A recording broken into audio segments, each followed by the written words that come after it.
en el presidente y haces un convenio ahora con el presidente, el convenio con el presidente anula de un tajo el convenio con el ministro de gobierno, porque el ministro de gobierno está sujeto al presidente.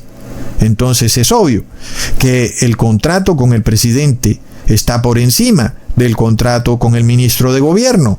Es obvio. Así que Juan el Bautista también te lo deja bien claro, que él bautiza en agua, pero que viene otro tras de él, que es más poderoso que él, es decir, el presidente, y que el presidente bautiza en Espíritu Santo. ¿Y qué es lo que hacen las iglesias cristianas? Siguen bautizando en agua, siguen con el contrato del ministro. Cuando luego vino otro contrato, el contrato del presidente. Y luego tú les explicas y te acusan a ti de que tú estás en el viejo pacto, cuando son ellos los que están en el viejo pacto. Entonces yo me imagino la cara de Juan el Bautista cuando se entere que 2000 años después de él haber dejado bien claro quién es el que manda y cómo es el verdadero bautismo, resulta que las iglesias cristianas en pleno siglo XXI siguen bautizando en agua. ¡Plop! Si te pones a ver, el bautismo en agua de adultos es un concepto que es de las iglesias evangélicas porque heredaron eso de su madre católica.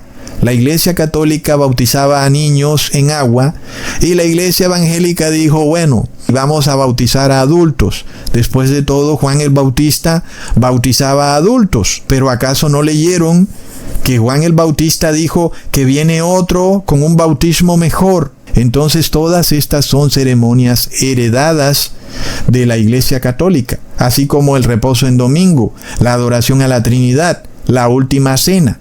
Las iglesias evangélicas solo le hicieron pequeños cambios a los rituales dogmáticos de la Iglesia Católica. Como la Iglesia Católica tomaba una hostia, entonces los evangélicos ahora toman un pan.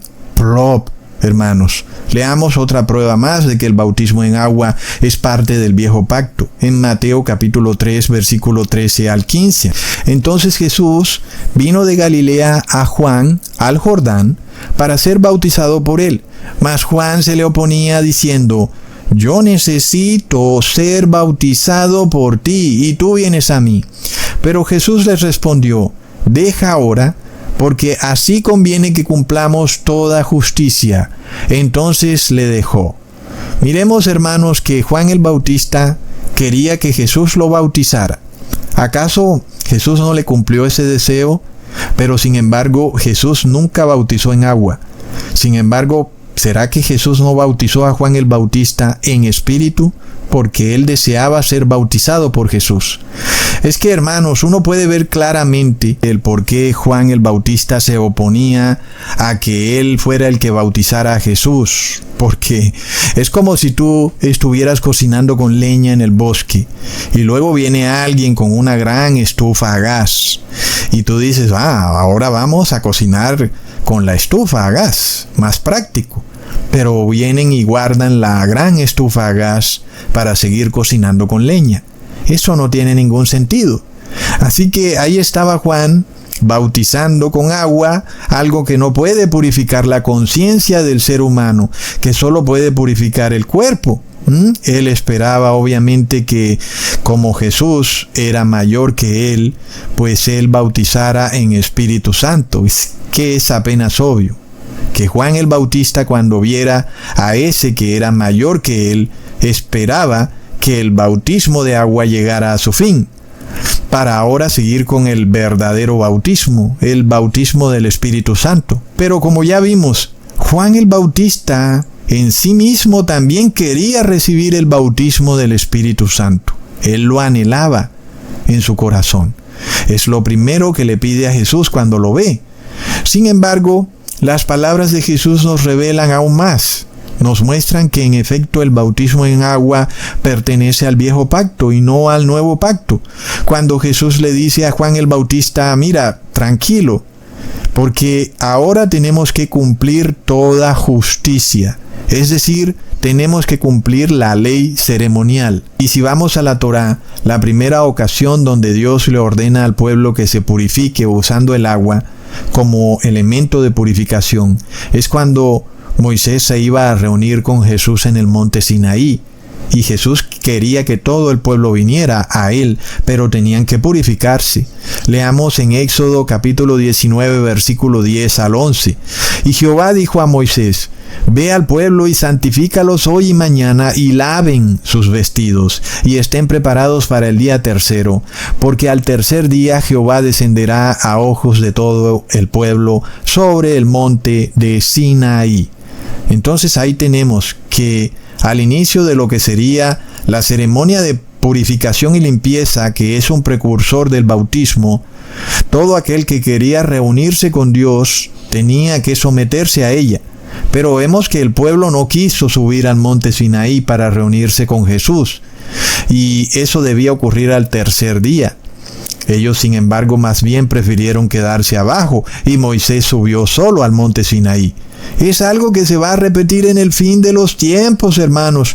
Solo 144,000 van a subir al monte Sinaí para encontrarse con Jesús. El resto de los moradores de la tierra van a quedar abajo. Entonces, aquellos que piensan que una gran multitud se va a salvar en los últimos días, muéstrame a esa gran multitud bautizándose en Espíritu Santo. No, se están bautizando en agua. ¿Y por qué? Porque no leen la Biblia. Entonces ellos se van a esconder de la gloria de Dios, como ya lo hicieron en el 2020. ¿O acaso piensas que es coincidencia que todos salieron a esconderse dentro de sus casas? Porque si tú estuvieras en paz con Dios, estarías tranquilo de que nada malo te va a pasar. ¿Pero por qué todos se encerraron, hermanos? Porque tenían la conciencia negra. Entonces, eso fue lo mismo que le pasó al pueblo hebreo en el monte Sinaí. El pueblo no quiso subir a encontrarse con Dios. ¿Qué quiere decir eso? Que estaban inmundos, que estaban sucios, no solo espiritualmente, sino físicamente, al punto de que Dios le dice: laven sus ropas, no solo desde un punto de vista literal, también desde un punto de vista simbólico. Eso representaba el verdadero bautismo, pero el agua simbolizaba ese medio a través del cual ellos se purificaban. Pero el pueblo no lo quiso hacer. Y es lo mismo que pasa con las multitudes de hoy en día. Están inmundas, no solo físicamente, sino espiritualmente. Practican un falso evangelio panteísta mezclado con cristianismo, que es adorador del sol, de la madre tierra, de los árboles, y obligan a Dios a compartir su gloria con los árboles, con la fauna, con la flora. En fin, es una locura panteísta. Entonces, estas personas, sobre todo, no quieren purificar su mente de todos esos dogmas que aprendieron en sus familias, en sus colegios, con sus amigos. Y es lo primero que tienen que hacer: purificar su mente de los dogmas torcidos que les insertó este ser que se declara infalible, a pesar de que él mismo dice que es pecador. Está a plena vista, hermanos. Sin embargo, las personas no quieren, hoy tampoco, ser purificados de esos dogmas. Antes se molestan. Entonces, bajo la ley ceremonial podemos ver que Dios también estableció en el templo de Dios una fuente de bronce, para que todo aquel que entrara en el templo se lavara esas inmundicias. No solo el sacerdote, sino también cualquiera que quisiera entrar.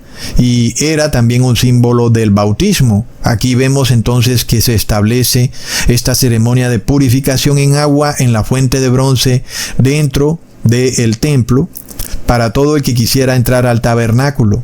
Leamos en Éxodo capítulo 30, versículo 17 al 21. Habló más Jehová a Moisés diciendo: harás también una fuente de bronce con su basa de bronce para lavar, y la colocarás entre el tabernáculo de reunión y el altar, y pondrás en ella agua, y de ella se lavarán a Aarón y sus hijos las manos y los pies. Cuando entren en el tabernáculo de reunión, se lavarán con agua para que no mueran, y cuando se acerquen al altar para ministrar, para quemar la ofrenda encendida para Jehová, se lavarán las manos y los pies para que no mueran, y lo tendrán por estatuto perpetuo él y su descendencia por sus generaciones. Está muy clara entonces la enseñanza de vincular el agua con una purificación y limpieza del ser humano, porque está inmundo del pecado, y es algo que también le debería llevar a entender a la persona que debe darse en el ámbito espiritual, no solo en el ámbito físico, porque alguien pudiera decir que la ley ceremonial estaba equivocada, pero un sacerdote estudioso de la ley debía entender que no es el agua la que te purifica espiritualmente, aunque tú hagas ese ritual con agua, sino que es el Espíritu de Dios. Y es que es como una analogía. El agua nos limpia, pero Dios nos limpia de pecado. Solo el Espíritu de Dios puede limpiar lo espiritual. Entonces vemos que la ley de Dios es esa niñera, como habíamos dicho. Es un ayo que lleva al ser humano a razonar, a entender. Un momento, esta agua es un símbolo de la purificación que nuestro Padre Eterno hace en nosotros. Y por eso también se tenía que tener fe, porque, es decir, ¿cómo puede un agua hacerte ganar la vida eterna? Tenías que tener fe de que esa ceremonia sí te llevaba a la vida eterna. Pero eso era parte de la ley ceremonial. Si nosotros fuéramos a practicar de nuevo ese bautismo en agua, tendríamos que ir al templo con un sacerdote judío, no con un pastor, y mucho menos en una iglesia católica. Tendría que ser ese en el templo judío. Por otro lado, no puede confundirse la parte del bautismo en agua como una ley ceremonial y la parte de la purificación en agua como parte de una ley moral, una ley sanitaria, porque es otra parte de la ley.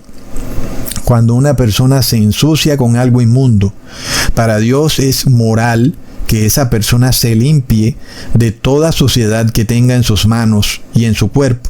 Leamos en Números capítulo 19, versículo 11 al 12. El que tocare cadáver de cualquier persona será inmundo 7 días. Al tercer día se purificará con aquella agua, y el séptimo día será limpio. Y si el tercer día no se purificare, no será limpio al séptimo día. Entonces, el mismo hermano en Estados Unidos me preguntaba, ¿por qué las personas no podían tocar a un muerto? Y miremos el sentido espiritual de esto, porque Dios es vida y la muerte es precisamente el resultado del pecado, es la mordida final de esa serpiente tortuosa que hemos llamado Ouroboros, que pone al ser humano en un espiral infinito de placer y dolor hasta que lo mata. Entonces, cuando se toca a un muerto, se contamina la persona de eso, del pecado y de la muerte. Pero también en un sentido físico, ese muerto se está descomponiendo, ese muerto tiene virus, tiene bacterias, tiene todo tipo de microorganismos que empiezan a descomponer ese cuerpo muerto. Y cuando tú tocas eso, pues te lo llevas en tus manos. El agua entonces viene a representar ese medio que te permite lavarte de esas bacterias y de todos esos microorganismos que se han pegado a tus manos después de que has tocado a ese muerto. Ahora, claro que un médico que tenga guantes, pues no tiene ese problema, pero igual, si se lava, pues mucho menos. Entonces, aquí vemos también un asunto donde Dios espera que su pueblo esté puro, no solo espiritualmente, sino